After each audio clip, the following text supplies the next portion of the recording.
दान दे करके दानी कहलाएंगे, परंतु मैं बिना दिए यश पाऊंगी। शास्त्रों में देखा गया है कि माताओं बहनों को भगवान ने पुरुष से ज्यादा अधिकार और मिठास दिए हैं।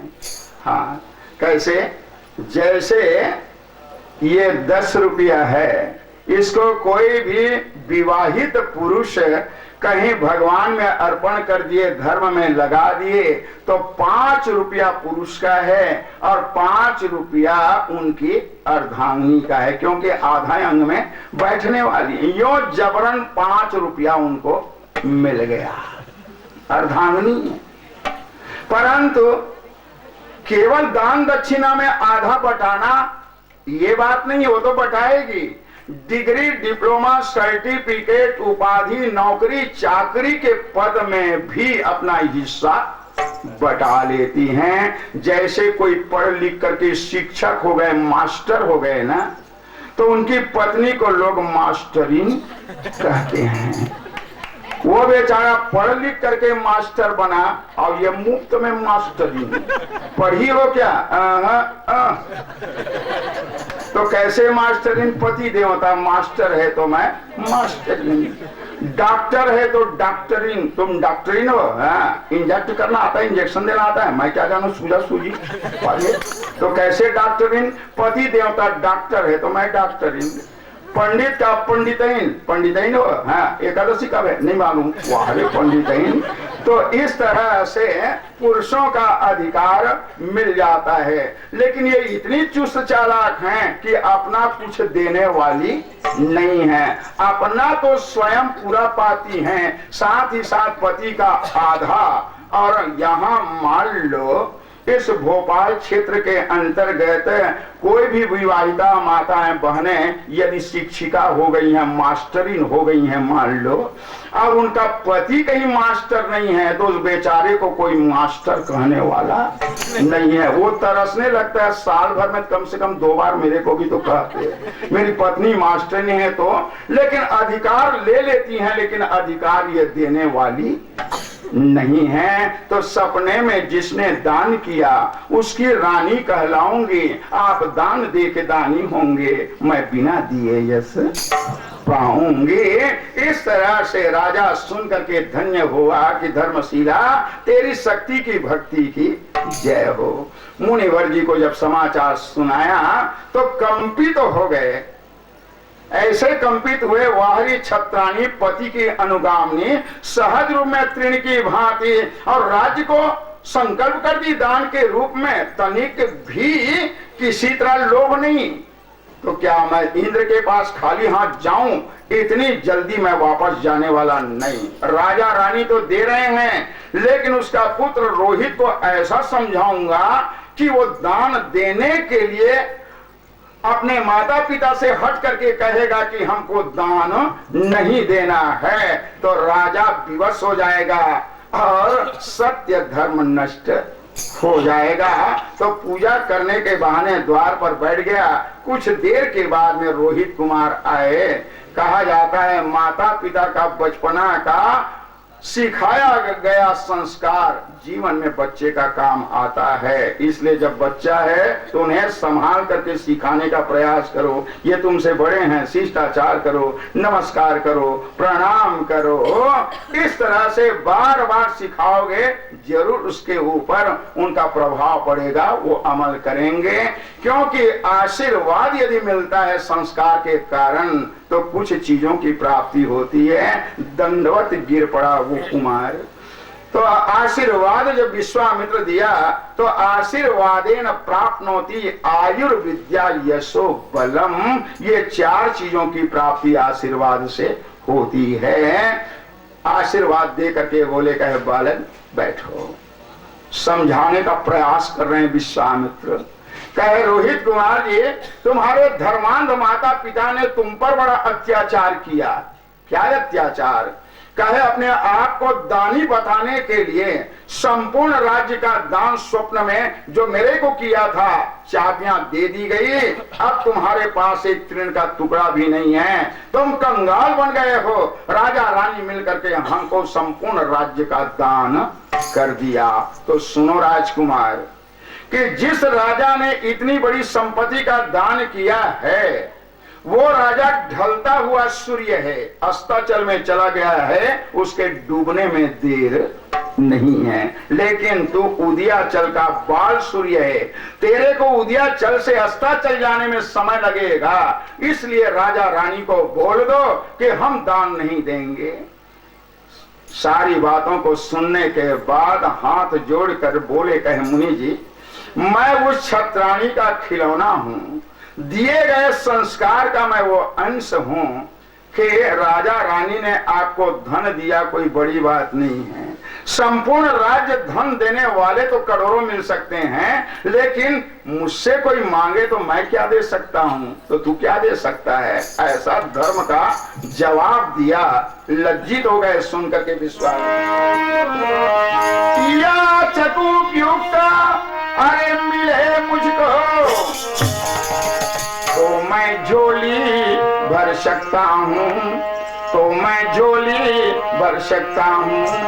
नृप राज्य दान कर सकते हैं, नृप राज्य दान कर सकते हैं, मैं प्राण दान कर सकता हूँ। इष्ट यदि कोई मुझसे मांगे तो प्राण को निकाल करके मैं दान कर सकता हूं। इतना शब्द सुनते ही इतने बड़े तपस्वी कंपित हो गए, एक टक से देखने लगे। अंत में थोड़ा वातावरण में हिलोरें आई। कहे, बालक तुमसे मेरा कोई काम नहीं है, चले जाओ। जा करके माता पिता को समाधान किए कि मेरे पर यदि आप लोगों को शंका है तो आपके धर्म में रोहित का भी धर्म है, आप लोग निश्चिंत हो जाइए। जब तीनों के द्वारा दान दे दिया गया, विश्वामित्र जी हराने का प्रयास अब भी कर रहा है। मिल गया, डिग ना पाए राजा रानी, इसके बावजूद डिगाने का प्रयास करता है। कहे, राजन आपने तो संपूर्ण राज्य दे दिया, परंतु एक महात्मा के रूप में मैं आकर के आपसे मांग किया, यज्ञ हेतु दरकार है मुद्रा 5000। जब सारा राज्य मेरा हो गया, धन खजाना मेरा हो गया, तो आप 5000 मुद्राएं कहां से देंगे। तो तारामती बोली, धन पर आपका अधिकार है मुनि जी, लेकिन हमारे तन पर आपका अधिकार नहीं है। हम अपने तन को कहीं पर भी बेचकर अपना धर्म का निर्वाह करेंगे। कहां बेचोगे। कहे, त्रिशूल पर बसी हुई काशी, जहां पर उपराजा राज्य करते हैं, परंतु महादेव जी वहां का राजा है, सदा वहां राज्य करते हैं, इसलिए परम दानी उस महादेव जी के पावन चरणों में जाकर काशीपुरी में अपना तन बेच करके 5000 मुद्राएं चुकाएंगे। इसके लिए 1 माह की अवधि चाहिए। तो बोले ठीक है, दिया जाता है, परंतु मेरा शिष्य नक्षत्र तुम लोगों के पीछे जाएगा और 1 माह की अवधि में मुद्राएं नहीं मिली तो तीनों श्रापित हो जाओगे। तय स्वीकार है। जिस समय राजा और रानी अलंकार को उतार कर धर्म का निर्वाह करने के लिए राज मुकुट आदि समर्पित कर विश्वामित्र को जब जाने की तैयारी में हैं, तो श्रृंगार को माता उतार रही है रोहित का, और रोने लगी। कहे, बेटा माता पिता चिथड़े पहन करके बच्चों का श्रृंगार करते हैं, परंतु मैं कितनी अभागिन हूं, पहने हुए श्रृंगार को मैं उतार रही हूं, तो मुझे क्षमा कर देना। कहे, मां क्षमा की क्या आवश्यकता है। अरे मनुष्य के जीवन की 2 श्रृंगार है, एक बाह्य श्रृंगार, एक अंतरंग श्रृंगार। बाह्य श्रृंगार जगत के लिए होता है, संसार को दिखाने के लिए होता है, और अंतरंग श्रृंगार जो है वो संसार के बनाने वाले को दिखाने का होता है। शौर्य है, शीलता है, सहार्दता है, दया है, ये सारे गुण जो होते हैं वो अंतरंग श्रृंगार कहलाते हैं। ये श्रृंगार उतरे तो उतरे, लेकिन ईश्वर को प्रसन्न करने वाले आभूषण ना उतरे, श्रृंगार ना उतरे। तो बालक के मनोगति विचार को सुन करके मां गदगद हो गई है, क्योंकि सत्पुत्र जब मिल जाता है तो माता पिता की छाती भी फूलने लगती है। जब महाराज को आदेश हुआ चलने का, अयोध्या का राज्य छोड़ने का, अवधपुर को छोड़ने का, तो राजा चंदन की तरह अवधपुर की मिट्टी को मस्तक में लगाए।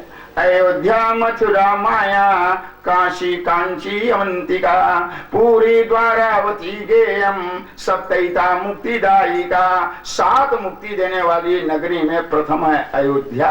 वहां की मिट्टी को लिए कहे मां हरिश्चंद्र रहे या न रहे, लेकिन हरिश्चंद्र का सत्य और धर्म कायम रहे, स्थिर रहे। बस यही आपसे मेरी विनती। प्रणाम करके आगे आगे हरिश्चंद्र, पीछे में कुंवर, उसके पीछे में तारामती जा रही है।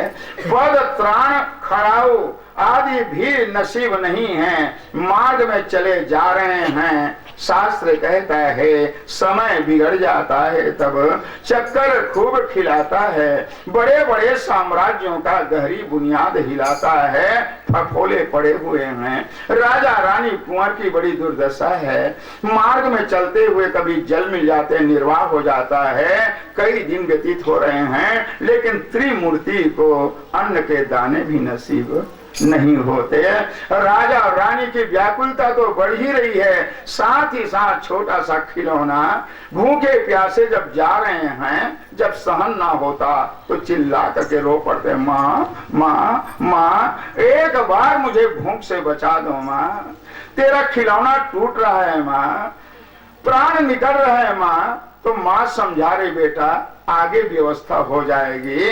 कहे सुनो माँ, रोहित समझ सकता है, लेकिन रोहित के अंदर की भूख समझने वाली नहीं है। इसलिए माँ मुझे बचा लो। कातर भाव से बालक जब कमर पकड़ करके माँ के साथ घसीटे हुए चले जा रहे हैं, जब अन्न की व्यवस्था नहीं होती तो भूख मिटाने के लिए पद दलित दाने जो कई ठोकर खाए हुए नीचे में पड़े हुए हैं, भूख मिटाने के लिए रोहित कुमार खा करके तृप्ति होने का प्रयास करते हैं, परंतु भूख नहीं मिटी। भूखा प्यासा बालक फफोला पड़ा हुआ, झुर्रिया पड़े हुए विलाप कर रहा है भूख के कारण, माँ माँ एक बार मुझे बचा दो माँ। स्थिति एक बार इतनी गंभीर हो गई कि बालक समझ गया कि अब मेरा प्राण नहीं बच पाएगा। कातर भाव से अपनी माँ की ओर जब देखे, माँ तेरा खिलौना टूट रहा है, तू संभाल ले। तो बच्चे की हालत गंभीर जब देखी तो तारामती की आंखों से आंसू निकलने लगे।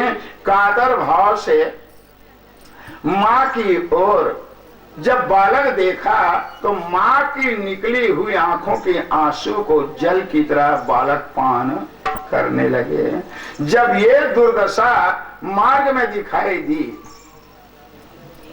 तो काशी की अधिष्ठात्री देवी पार्वती दयाद्र हो गई, स्वयं गंभीर हो गई। कहे स्वामीनाथ भोलेनाथ आप कृपा करो हरिश्चंद्र के परिवार के ऊपर, क्योंकि बालक की बड़ी दुर्दशा हो रही है। कैसे कृपा करूं पार्वती?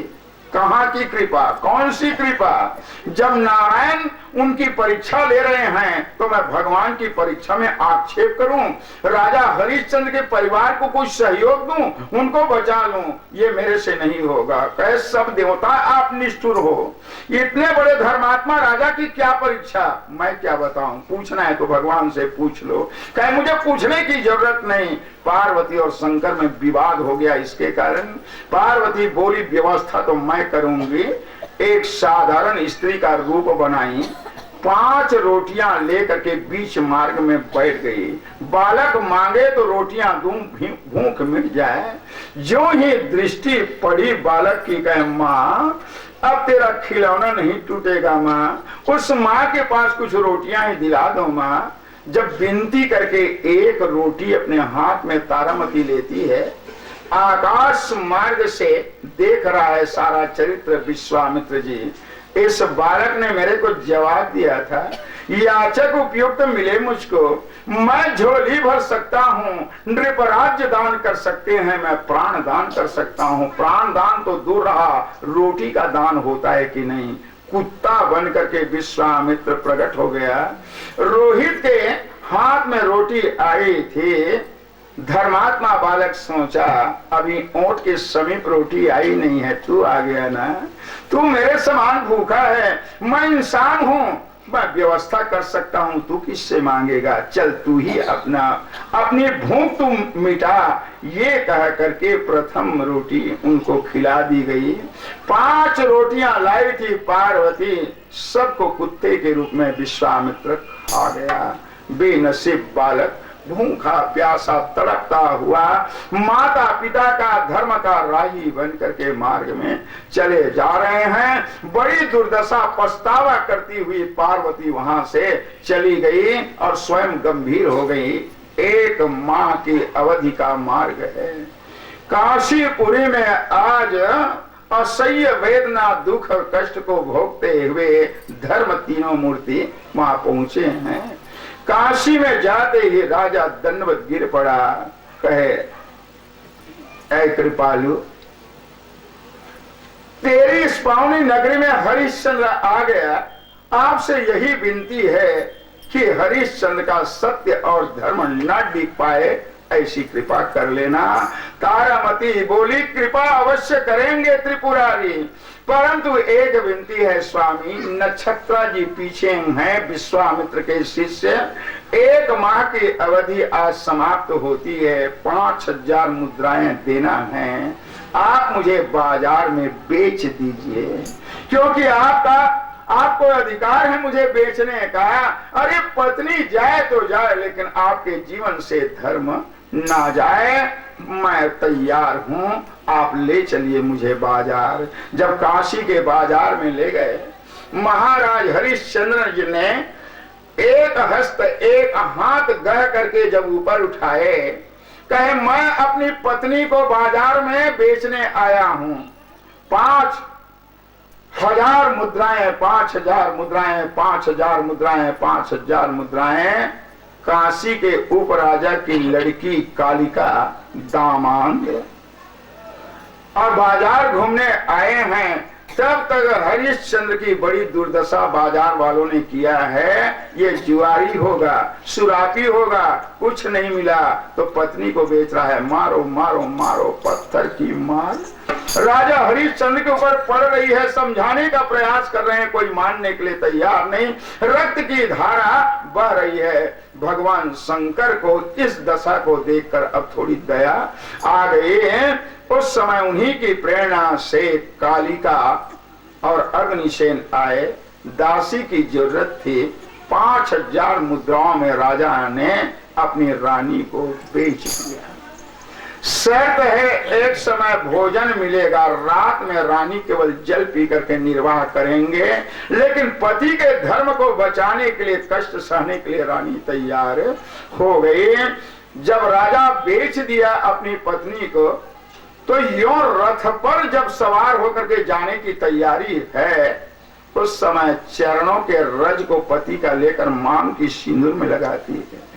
कहा जाता है संसार में नारी के सामने सब सुख छूटे स्वीकार कर लेती है, परंतु पति का सुख यदि छूट जाता है अपने आप को संभाल नहीं पाती।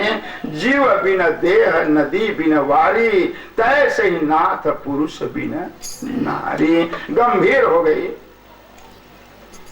रथ में बैठी रोहित कुमार बोले, माँ खिलौना को कहाँ छोड़ करके जा रही हो? मैं तुम्हारे साथ जाऊंगा।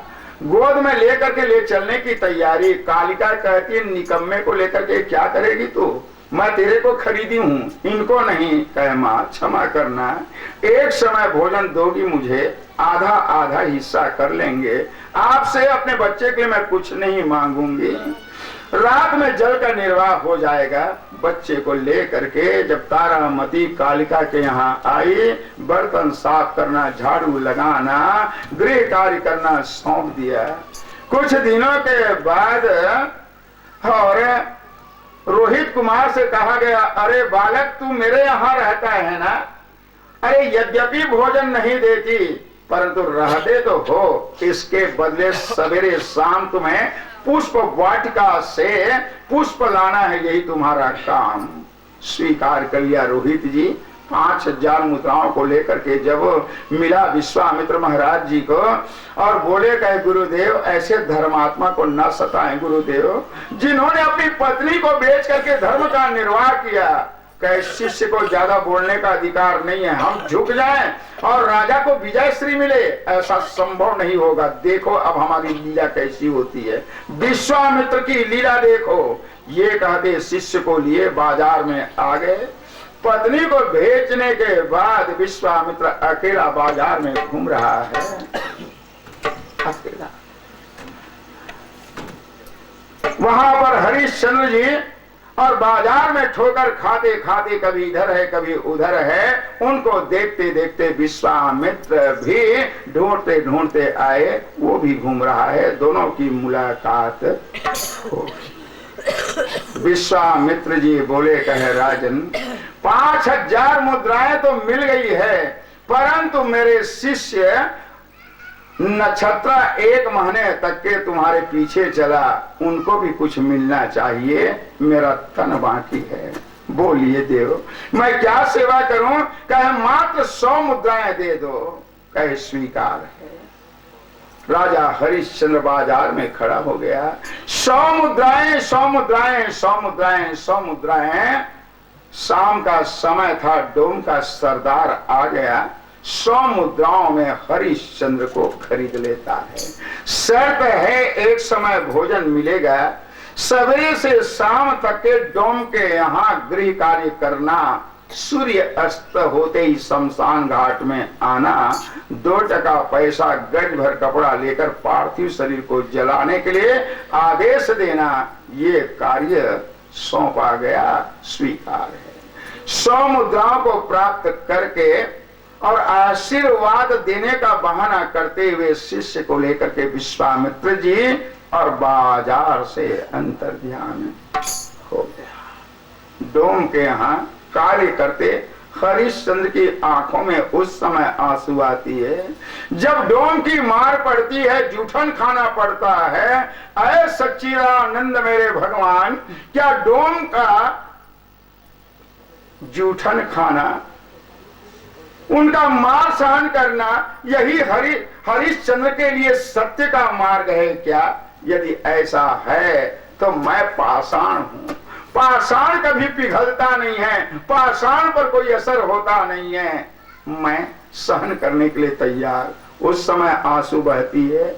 हरिश्चंद्र की शमशान घाट में जब लोग पार्थिव शरीर जलाने के लिए आते हैं, हरिश्चंद्र निर्दयता से कहता है रोना बाद में, पहले 2 टका पैसा गज भर कपड़ा दे दो, उसके बाद लाश जलाई जाएगी, कहने के लिए कह देता है। परंतु इतना रोता है हरिश्चंद्र, अरे निर्दयी, तुम्हें तनिक दया नहीं, रोते हुए इंसान को तू रुलाता है, लेकिन क्यों ना रुलाएगा? तेरे में दया कहां से आएगा? तू तो पाषाण का बना हुआ है ना। इस द्वंद्व के जीवन में हरिश्चंद्र का जीवन चल रहा है। समयानुसार विश्वामित्र को संतोष न हुआ, न दया आई राजा रानी के ऊपर। उन्होंने एक बहुत बड़ा नक्शा तैयार किया, कहा राजा रानी अब डिग पाएंगे, अब डिगाऊंगा। उन्होंने विचार किया, रोहित कुमार बगीचे में पुष्प चयन करने के लिए जाता है, मैं काला नाग बनकर के जाऊंगा, बालक को दंशित करूंगा, बालक मारा जाएगा। उनकी माता लाश को लेकर के शमशान घाट आएगी तो हरिश्चंद्र अपना पुत्र जानकर बिना वस्त्र द्रव्य लिए संस्कार करेगा। तो मैं प्रकट होकर के बता दूंगा, सबके लिए नियम बनाया, लेकिन अपने पुत्र के संस्कार के लिए कुछ नहीं किया। राजा का सत्य और धर्म नष्ट हो जाएगा। इस योजना को तैयार करके काला नाग बनकर बाग में इंतजार में बैठा है। टोकरी लेकर के बच्चों के साथ रोहित कुमार जा रहे हैं। आज तक ऐसा शब्द नहीं बोला, लेकिन आज बोलता है, क्योंकि जाना है ना संसार से। अरे पुष्पों, मैं तो अधिकाधिक चयन किए देता हूं, लेकिन निर्णायक परमात्मा तो कोई और है। मैं पुष्पों को चयन किए देता हूं, लेकिन वही पुष्प भाग्यशाली है जो भगवान के चरणार बिंद में, मुखार बिंद में अर्पण होंगे। बाकी पुष्प जो भाग्यहीन है धरती में गिर जाते हैं। ये कहते पुष्पों को चयन करते जा रहे हैं। काला नाग बन करके सामने बैठा है। यो दंशित जब किया है, आह कहते जब नाग को देखा, रोहित जान गया कि मौत अब मेरी सामने दिखाई दे रही है। गोरा रंग का बालक सनई सनई जब विष व्याप्त होने लगा, तड़पने लगे, झुर्रियां निकलने लगी, आंखें निकलने लगे। बालकों ने देखा, आश्चर्य हुआ, रुदन करने लगा। रोहित कहे भैया परिणाम देख रहे हो, सर्व के दंशित से अब नहीं बचूंगा। बाल क्रीड़ा में आज तक जो भी गुस्ताजी हुई होगी ना, मुझको क्षमा कर देना। ममता मई माँ का एक बार दर्शन आप लोग करा दो, मैं देखना चाहता हूँ माँ को। जाइए। दौड़ते हुए बालक माँ को ये समाचार देने जा रहे हैं। इधर टोकरी नीचे गिर गई, पुष्प बिखर गए। ऐ दुरस्त परमात्मा, आज मैं आपकी सेवा नहीं कर पाया प्रभु, लेकिन ऐ मन के स्वामी, मेरे किए गए सत्कर्म के परिणाम को भली भांति से स्वीकार कर लेना। ये कहते गिर पड़ते हैं। कभी भगवान की याद आती है, कभी माँ की याद आती है। माँ कभी भगवान का नाम लेता है। चक्की चलाती माँ को बेटे की दुर्दशा का समाचार जब मिला, इतनी उन्मादनी हो गई कि वस्त्र अंग में कहाँ है इनका भी ध्यान माँ को न रहा। मेरा बेटा, मेरा खिलौना, मेरा रोहित, तुम्हें कुछ नहीं हो सकता बेटा। दौड़ी हुई जब आई तो बच्चे को उठाने के लिए जो ही दोनों हाथ को नीचे की है, एक बार अपनी माँ की ओर बालक देखा। माँ, माँ शब्द मुख से निकला और बालक का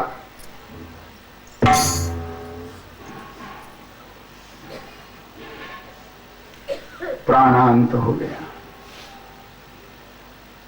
वही इस दृश्य के बारे में कल्पना कर सकते हैं, अंदाज कर सकते हैं, जिनके सामने बच्चे का प्राण निकला। रानी अपने आप को संभाल ना पाई, लाश को उठाकर बारंबार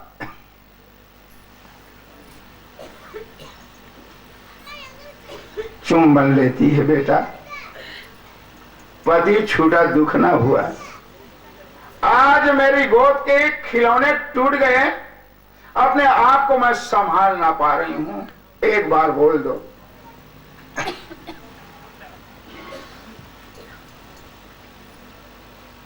कि मेरे को कुछ नहीं हुआ, मैं मात्र विनोद कर रहा था। मां, एक बार बोल दो। मरे हुए बालक को बारंबार चुम्बन लेती हुई मां उन्मादनी सी बोल रही है, बार बार चुम्बन ले रही, हृदय से लगाती है, एक टक से बच्चे की लाश की ओर देखती है। लेकिन वाहरी कालिका धनवती नारी, इस दृश्य पर भी उसको दया नहीं आई। छड़ी लेकर के आई, चिल्लाने लगी। कहे मैं सुन ली हूं कि तेरे बच्चे को सांप ने काट दिया, समाप्त हो गया, तो क्या रोकर के चिल्लाने से तेरा मरा हुआ बालक जीवित हो जाएगा क्या? बगीचे में कहीं पर रखो, चक्की चलाना, झाड़ू करना, ये सब बाकी है। 5,000 मुद्राओं में खरीदी हूं, मुफ्त में नहीं आई हो तुम। चलो उठो, बालक की लाश को रख दो। मां, बालक की लाश को एक मां रख दे, चक्की चलाने के लिए जाए। आप भी एक मां हो, निर्दयता के साथ ऐसा क्यों बोल रही हो? मां, तेरे बच्चे के ऊपर ये आघात होता तो क्या आप चक्की चला सकती या झाड़ू लगा सकती? मेरे जीवित बेटे पर लांछन करने वाली नौकरानी कहकर इतनी छड़ियों की मार पड़ी तारामती के ऊपर, तो मात्र तारामती पर नहीं, बच्चे की लाश में भी मार पड़ने लगी। बारंबार छिपाने लगी, जितना दंड देना हो माँ आप मुझे दे दो, लेकिन मरे हुए बालक को ताड़ना ना करो, उसे ना मारो। क्रोध आवेश में कोई ध्यान न हुआ, मरे हुए बच्चे पर हजारों छड़ियों की मार पड़ी। फिर भी उनका क्रोध शांत ना हुआ, चोटी को पकड़ लेती है तारामती का और बगीचे में घसीटी हुई जा रही है, मरे हुए पशुओं की तरह मार पड़ रही है। अंत में मार खाकर शिथिल हो गई तारामती। दोनों चरणों को पकड़ लेती है, मां क्षमा करना, मैं अवश्य कार्य करूंगी। शमशान घाट के नियमानुसार 2 टका पैसा दे दो, गज भर कपड़ा दे दो, बालक का मैं संस्कार करूं। वाहरी धनवती नारी, बच्चे की संस्कार करने वाली, कभी तेरे बच्चे मरेंगे तो उनके संस्कार के लिए क्या मैं संजो करके रखी हूं क्या? अरे पुराना वस्त्र को ढक दे, उठा ले चल शमशान घाट, किसी की लाश जलती होगी उसमें फेंक देना। नई जगह में लाश जलाने से द्रव्य और वस्त्र देना पड़ता है, पुरानी जगह में नहीं। कठोर शब्द सुनते ही अपने आप को संभाल ना पाई, कहे मेरे बेटे सुन रहे हैं क्या बोला जा रहा है? तुझे आज कफन का नया वस्त्र भी नसीब नहीं होता।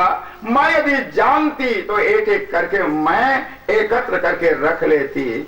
बेनसीब हो रहे हो। आज तक के मैं यही सुनती आई हूं, जीवन भर बेवस्त्र घूमने वाले इंसान को भी मरण काल में कफन का वस्त्र नसीब होता है, लेकिन तू इतना बेनसीब हो गया है तू कि बिना नया वस्त्र का तू शमशान घाट जा रहा है। चल मुझे क्षमा कर देना। पुराने वस्त्र को ढककर शमशान घाट में जब ले चले, सूर्य अस्त हो चुका था, हरिश्चंद्र आ गए थे। काशीपुरी में दिन हो या रात, संस्कार करने में कोई नियम नहीं है। रात में भी लाश जलाई जा सकती है। हजारों लाशें जल रही है। तारामती गंभीर होकर के रोने लगी, कहे बेटे होलिका की लकड़ियों की तरह तेरे तन को किस तरह से मैं जला करके जाऊंगी बेटा, एक बार मुझे समझा दो। क्या लकड़ियों की तरह तेरा तन जलेगा ना? मुख मोड़ करके मैं जाऊंगी, कैसा जीवन का आधार होगा? बार बार कल्पना करती हुई आगे बढ़ रही है। हरिश्चंद्र जी आ रहे हैं, जोरों की आवाज है, सावधान। 2 टका पैसा गज भर वस्त्र दिए कोई भी पार्थिव शरीर का संस्कार नहीं कर सकता। एक दूसरे के समीप हो गए हैं, परंतु गरीबी के कारण एक दूसरे को पहचान नहीं पा रहे हैं। हरिश्चंद्र जी बोले, कहे देवी मरने वाला चाहे तुम्हारा कोई भी होगा, लेकिन संस्कार तो करना ही पड़ेगा ना। संसार में जिसने जन्म लिया वह अंत एक दिन मरता है। जो जलता है वह बुझता है, जो फलता है वह झड़ता है। तुम्हारे यहाँ ये रिश्ते में कोई हो, जलता रहा लेकिन आज बुझ गया, संस्कार कर दो। तारामती बोली, मुझ पर कृपा करना, मैं इतनी गरीबनी हूं, ये मेरा और कोई नहीं, मेरा स्वयं का पुत्र है जो मुझे त्याग कर चला गया, छोड़कर चला गया। संस्कार करना है, इसके लिए मेरे पास कुछ नहीं है, बिना लिए आप इनका संस्कार कर दो। एक टक से हरिश्चंद्र देखा तारामती की ओर, कहे गरीबी की जिंदगी की गहराई भी इतनी होती है कि कफन का वस्त्र बालक के लिए बेनसीब नहीं होता, इतनी गरीबनी है। तो रानी के चरणों को देखते देखते ऊपर की ओर राजा जब देखने लगे, रानी जबाने में जो हार पहनी हुई थी उनका चिन्ह लगा हुआ था। राजा बोल उठे, दुख के समय असत्य क्यों बोलती हो देवी? तेरे हृदय का राज्य चिन्ह बता रहा है कि तू कोई राज रानी रही होगी। सुनते ही लज्जित हो गई, सिर को झुका दी और रानी अपने मन में सोचने लगी, त्रिशंकु के वंश के कुल वधु की वक्षस्थल को अचानक लखने वाला ये पुरुष कौन है? आपकी दृष्टि इधर कैसे पड़ी? कहे आपकी गरीबी देखते। कहे मैं महाराज हरिश्चंद्र की रानी तारामती हूँ, मुसीबत की मारी हूँ, परंतु इतनी गरीबनी हूँ कि बच्चे के लिए मैं संस्कार भी जुटा नहीं पाती। सुनते ही राजा गंभीर हो गया, तारामती तुम? आवाज पहचान गए, प्राणनाथ आप। इस संकट दुख के बेला में भी पति पत्नी का मिलन होता है। खिलौना टूट गया। हरिश्चंद्र बोले, कैसे हुआ? सारे वृत्तांत को जब बताई और प्रार्थना की, संस्कार कर दो नाथ, संस्कार कर दो। हे सच्चिदानंद, क्या यही सत्य का पथ है, धर्म का पथ है? सुख छूटा और आज मेरा खिलौना भी सदा के लिए छूट गया। प्रभु यदि इसी मार्ग में आप मिलते हैं तो हरिश्चंद्र दृढ़ता से आगे बढ़ता है। आंखों में आंसू आ गए। बच्चे की लाश को जब एक बाप ने देखा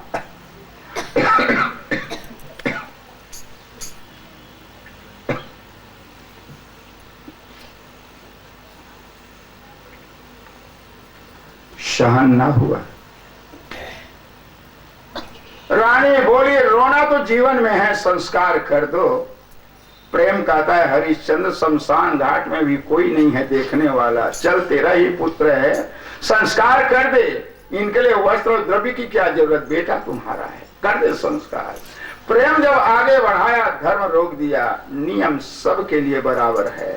तुम अपने पुत्र के लिए संस्कार की वस्तु पहले प्राप्त करो, इसके बाद संस्कार करना। प्रेम कहता है आगे बढ़, कार्य कर ले। धर्म कहता है पीछे हट जा। प्रेम और धर्म के बीच में जब द्वंद्व युद्ध हुआ, प्रेम हार गया, धर्म को विजय श्री की प्राप्ति हुई। कठोरता के साथ हरिश्चंद्र बोले जब तक के 2 टका पैसा गज भर कपड़ा नहीं मिलेगा, तेरा पुत्र का संस्कार नहीं होगा। स्वामी आप कह रहे हैं, रोहित का पिता कह रहे हैं। कौन कहता है मैं रोहित का पिता, तारामती का पति? मैं नहीं हूं, मैं डोम का सेवक हूं, सेवक।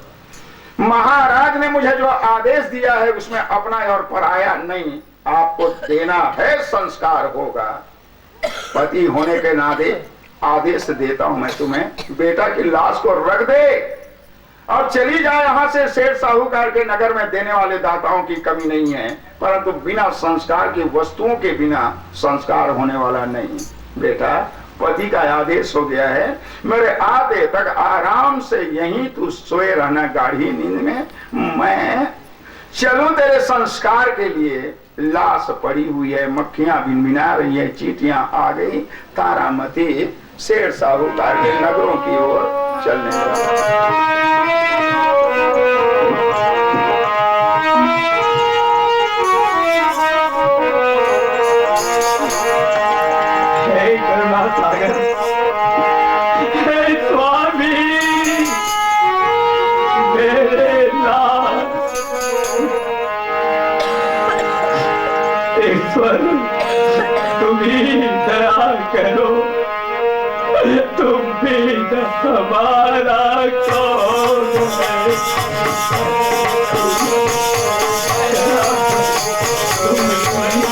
हमारा कौन है, ईश्वर तुम्ही दया करो, तुम भी हमारा कौन है।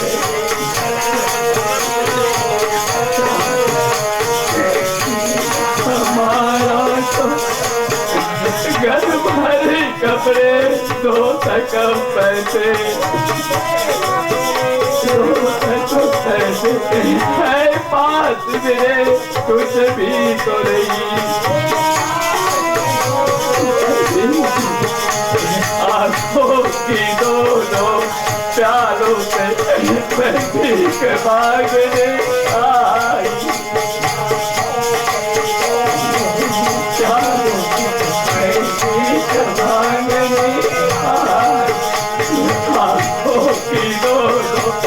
प्यालों से मैं भीख मांगने आई।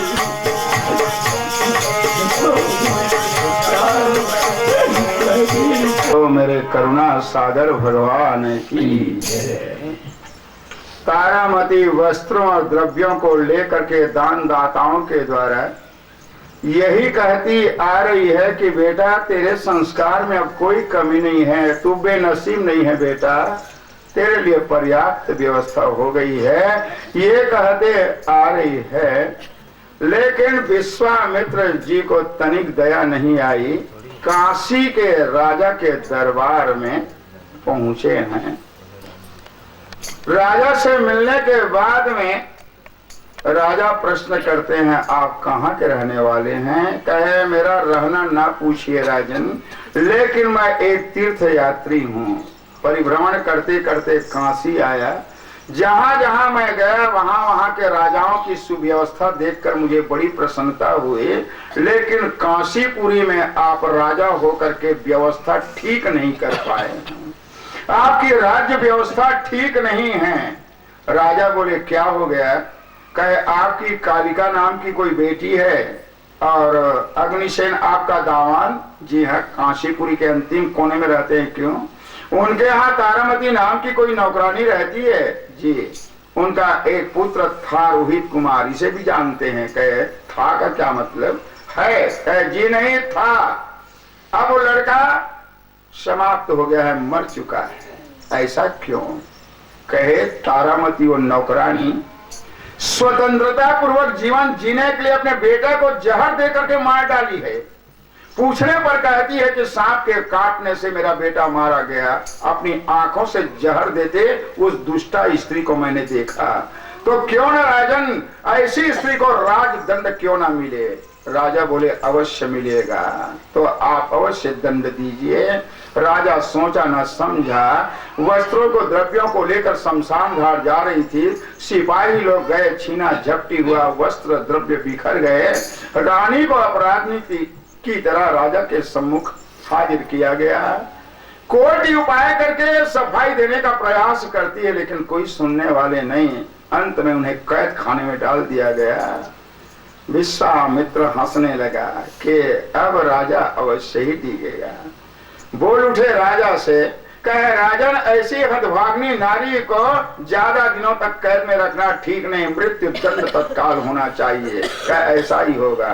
राजा ने आदेश पारित किया कि जो स्त्री स्वतंत्रता पूर्वक अब जीवन जीने के लिए अपने पुत्र को जहर दे करके मार सकती है, कोई भी अपराध कर सकती है, इसे ज्यादा दिनों तक रहने का कोई अधिकार नहीं। कल ठीक 12 बजे दिन के समय इस नारी की मौत शमशान घाट में होगी। डोम का जो सेवक वहां कार्य करता है, उनके द्वारा तलवार चलाई जाएगी और माँ और बेटे की लाश एक ही चिता में जलाई जाएगी। राजा ने आदेश दे दिया। कैद खाने में रात भर रानी पड़ी रही। समाचार जब सुना, उस समय हरिश्चंद्र बोले, समय अनुसार आकाशवाणी होती है कि ये सत्य है असत्य है, धर्म है अधर्म है, लेकिन मेरे लिए आकाशवाणी बंद क्यों हो गई? क्या मैं निष्कलंकनी नारी पर तलवार चलाऊंगा? क्योंकि मुझे पता चल गया कि मेरे द्वारा मेरी पत्नी की हत्या यहाँ होगी। आज बिना अपराध किए पत्नी को कलंक लग गया। क्या जगत में ऐ जगदाधार ऐसा ही परिणाम लोगों को भोगना पड़ता है? किस तरह से मैं अपने आप को संभालूं? बेटा तो चला गया, पत्नी भी धर्म के मार्ग में चली जाती है। पाषाण हृदय वाला हरिश्चंद्र सहन करने के लिए तैयार है। बार बार विचारों पर उतार चढ़ाव हरिश्चंद्र का होता है। समयानुसार रात बीती, सवेरा हुआ। 11 बजे दिन के समय रस्सी से बांधकर रानी को सामंतवादों के साथ राजा शमशान घाट में आए। मात्र 1 घंटा बाकी है जीवन मौत में। आधा घंटा मात्र बाकी रह गया। 11:30 बज गए। रानी बोली, शमशान घाट में आए हुए लोगों, जाने वाले को छिपाने की क्या जरूरत? डोम का जो सेवक है वही मेरे प्राणनाथ पति देवता है, जो कर्तव्य निर्वाह कर रहे हैं। और मेरे ऊपर पुत्र को जहर देने का कलंक लगा है। सत्य शपथ करुणा निधान की, बेटा को सांप ने काटा, सांप के काटने से मौत हुई, कलंक मेरे ऊपर लगा। लेकिन मैं बार बार भगवान से प्रार्थना करूं मेरी मौत हो, संभव हो जाए, परंतु मेरे पति का सत्य और धर्म कभी ना जाए। बस यही विनती है। लोगों ने समझा मरण काल में इनकी मति ठीक नहीं है। डोम के सेवक को पति बता रही है, इनके शब्दों का कोई भाव नहीं, कोई समझने के लिए तैयार न हुआ। 11:15 बज गए। मात्र 15 मिनट। तारामती रोहित की ओर देखी। बेटा, अरे कब तक के सोएगा रे? तेरी माता भी तेरे साथ सदा के लिए सोने के लिए आ रही है। फिर कभी हम नहीं उठेंगे। एक हाथ अपने बेटा की लाश की ओर और दूसरे हाथ को अपने पति के चरणों की ओर। रोहित तेरी पीछे आती है। आ रही हूँ बेटा, एक हाथ इधर, दूसरे हाथ को अपने पति के चरणों की ओर। हे नाथ चरण छू लेने दो, हे नाथ चरण छू लेने दो, दासी दुनिया से